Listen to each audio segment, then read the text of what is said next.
नमस्कार. आपण पाहत आहात जनसमूह न्यूज.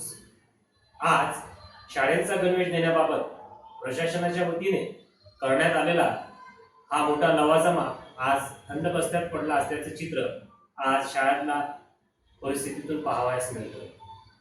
शाळा सुरू करण्याच्या अगोदर राज्यकर्त्यांनी केलेली घोषणा शाळेच्या पहिल्या दिवशीच विद्यार्थ्यांना गणवेश दिला जाईल अशी जरी असली तरी त्या अंमलबजावणीत असलेला दिरंगाईपणा हा समोर आला आहे.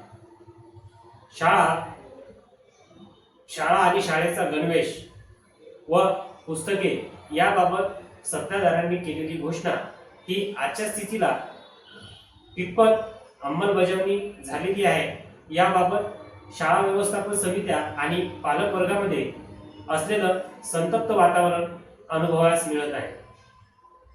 सत्ताधाऱ्यांनी या गणवेशाबाबत झालेल्या अधिवेशनामध्ये हा गणवेश आणि त्यास असलेल्या पद्धती ह्या जरी मोठ्या प्रमाणात राबवल्या असल्या तरी त्यावरची कारवाई व त्यातली कृतीशीलता ही सध्या थंड बस्त्यात आहे.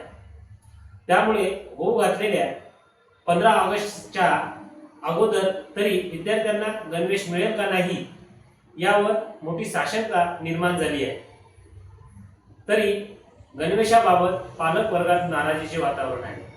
शिक्षण अधिकाऱ्यांना आणि बचत गटाच्या माध्यमातून शिवून देण्यात येणार असलेल्या ह्या ड्रेससाठी पुरवण्यात येणाऱ्या कापडाबाबतही मोठे प्रश्नचिन्ह निर्माण झाले आहे. एका विद्यार्थ्याला एक शर्ट शिवायचा असेल तर त्याकरिता 1 मीटर ते 80 सेंटीमीटर एवढ्या कापडाची आवश्यकता असताना 60 ते 65 सेंटीमीटर मध्ये हा शर्ट शिवण्याचा मानस प्रशासनातील अधिकाऱ्यांच्या वतीने मांडण्यात आल्याने येथे सुद्धा गोंधळ उडाला आहे.